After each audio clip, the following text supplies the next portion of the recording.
¿Cuándo fue la primera guerra registrada en la historia? La primera guerra registrada es ampliamente reconocida como la Guerra de Sumer, y tuvo lugar en el 3000 a.C.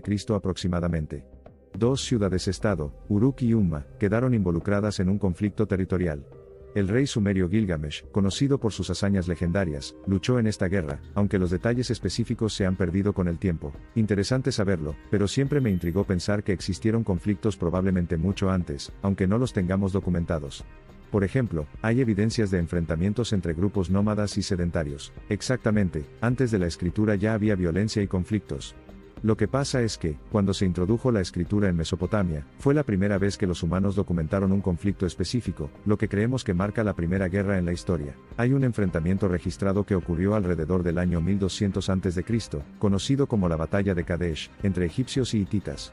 Se considera una de las primeras batallas que se pueden detallar gracias a documentos gráficos y relatos en templos egipcios. También está la batalla entre los asirios y babilonios alrededor del 1400 a.C., mencionada por documentos sumerios. Aunque es menos conocida, aún así muestra la antigüedad de los conflictos registrados. Mencionan guerras antiguas, pero olvidan la reconocida guerra de Atapuerca. En estas tierras encontramos huellas humanas de hace más de 1000 años, incluyendo herramientas que presentaban evidencias de que mataron a otros humanos. Me parece impresionante, claramente, y sin embargo tratamos de hacerlo con la mejor información que tenemos y siempre podemos mejorarla. A veces, lo que parece insignificante para unos, resulta crucial para otros. Otro descubrimiento reciente fue el hacha encontrada en el sureste de Asia, la cual tiene más de 4000 años. Presentaba marcas de cortes que se confirmaron como hongos. Las investigaciones apenas están comenzando y probablemente descubramos aún más por venir. Volviendo a la guerra que mencionabas, Uruk y Umma, siempre me fascina cómo urbanización temprana en Mesopotamia presionó a las ciudades a salir por recursos limitados en ese entonces. Eso es algo que aún hoy en día vemos en nuevas ciudades. Tienes razón, el crecimiento urbano raramente crea cosas buenas desde un inicio.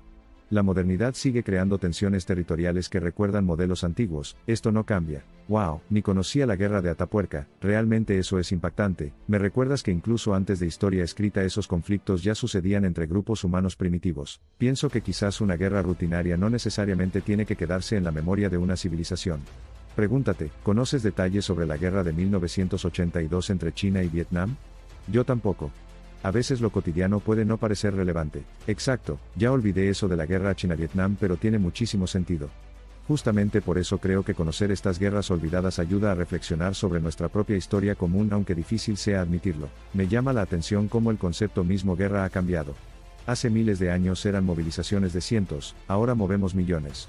Realmente hemos avanzado poco como humanidad a pesar de todo. Verdadero. La guerra es algo demasiado humano, y está presente en nuestras historias desde el inicio de la civilización. Pero no debemos olvidar que siempre hubo y necesitamos también diferencias, paz, cooperación y todos esos valores. Interesante debate, esta historia de guerra realmente me inquieta acerca de nuestro desarrollo social.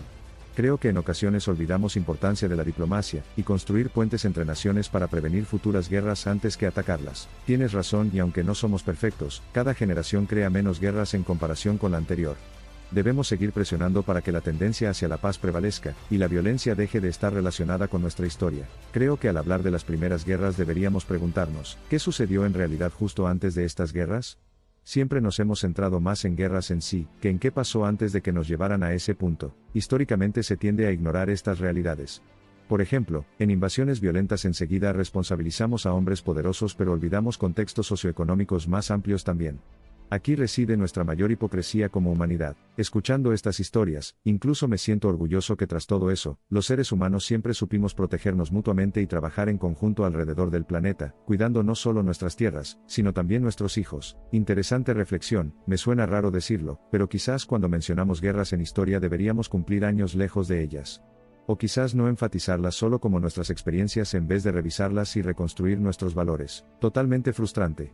Tengo solo 30 años y ya presencié 3 guerras importantes: Yugoslavia, el conflicto del Congo y Irak, con la revolución tecnológica pareciendo avanzar a 10 milímetros mensuales. No debería ser esto habitual. Tristemente toda nuestra historia refleja lo opuesto. Desde las primeras luchas en Mesopotamia, hasta los grandes imperios europeos, hasta postguerra en Siria, nuestra humanidad siempre se recuperó no porque supiéramos, sino porque teníamos que sobrevivir. Y ahí está el problema. Aprendimos a luchar muy bien, pero no a convivir realmente. Quizás la verdadera guerra para nuestro futuro no será entre estados, sino contra la indiferencia frente a otras culturas, realidades e inclusive medio ambiente. Con estas reflexiones espero que realmente aprendamos algo de toda nuestra historia.